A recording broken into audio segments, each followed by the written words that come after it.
मी थोडा सायंटिफिक गोष्ट बोलतो, बोरिंग नको व्हायला, पण इंटरेस्टिंग मुद्दा आहे. तुमच्या बाबतीत हा तुम्हाला जास्त तुम्हाला कळलं असेल की देर इज रिसर्च, जी भाषा आणि जे शब्द ज्या सभोवताली आले, तुमचा मेंदू वय वर्ष 3च्या खाली शिकतो, ऐकतो, बोलतो, ती भाषा तुम्ही जन्मभरात त्याच पद्धतीनं, त्याच कॉन्टेक्स्टमध्ये, त्याच हेल्थमध्ये बोलू शकता. म्हणजे एक्झाम्पल, तुम्ही मध्ये बरेच वर्ष तमिळ नाही बोललात ना, जेव्हा तुम्ही तमिळ बोलाल परत एकदा, तेव्हा तुम्ही तमिळ एक्झॅक्टली बोलाल, मराठीसारखी तमिळ नाही बोलणार. ही ब्रेनची युनिक ॲबिलिटी आहे. आणि तुम्ही 3 वर्षाच्या लहान असताना तुम्हाला तमिळ शब्द जे सुचलेत, ऐकायला मिळालेत, त्याचा इम्पॅक्ट ब्रेनमध्ये युनिक होतो. त्याचं कारण त्या मागचं आहे, how do we learn, how brain learns words. The brain do not learn the words with spellings.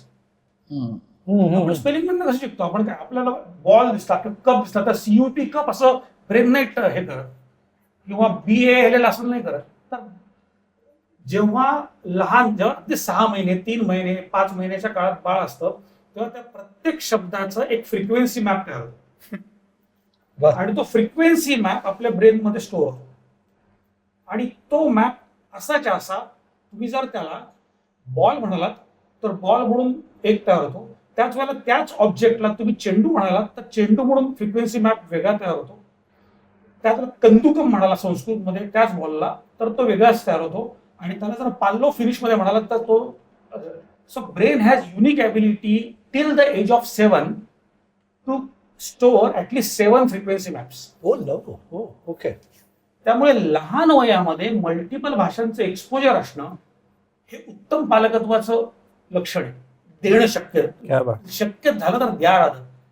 आणि ह्याच्याच करता म्हणून आम्ही एक कॉन्सेप्ट आमच्या शाळांमध्ये, शाळा कशा तयार करायच्या, तर आमच्या त्या शाळा ज्या असतात त्याच्या CCच्या माध्यमातून आम्ही शाळा चालवतो.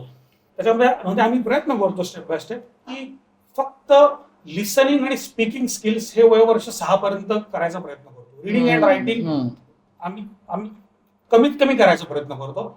आता ज्या ठिकाणी शक्य नसतं त्या ठिकाणी मी वेगळ्या पद्धतीने करतो, पण आम्ही फक्त पहिलं ऐकणे आणि बोलणे आणि त्याच्यामध्ये कॉम्प्रिहेन्शन म्हणजे आकलन क्षमता हे जास्त महत्वाचे असते. पण जेव्हा आम्ही ते तयार करतो तेव्हा त्या प्रोसेसमध्ये सुद्धा we have something called showering of language.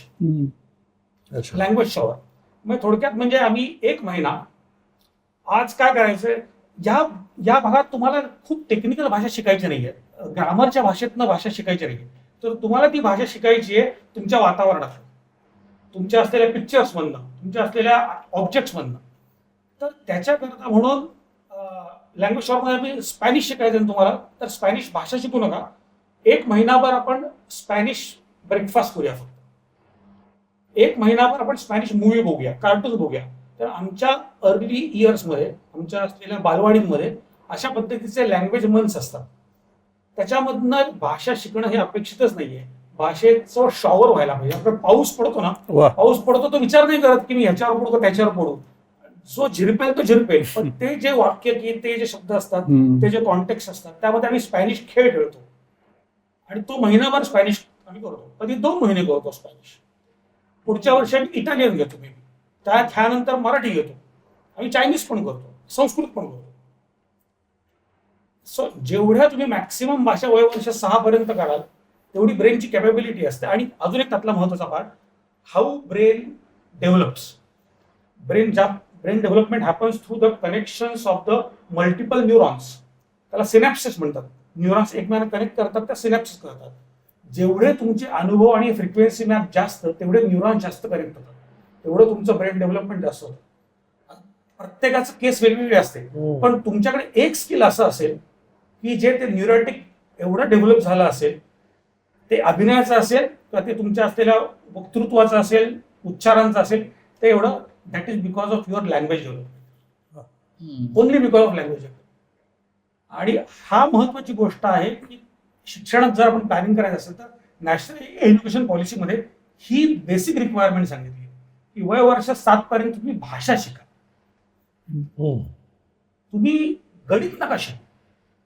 आता हे चुकीच्या पद्धतीने आपण इंटरप्रिट केलेलं आहे. आपल्या इथं पॉलिसी जरी उत्तम तयार केली तरी इंटरप्रिटेशन त्याचं कम्प्लीट चुकतं. हा त्याच्या मागचा मूळ भाग आहे.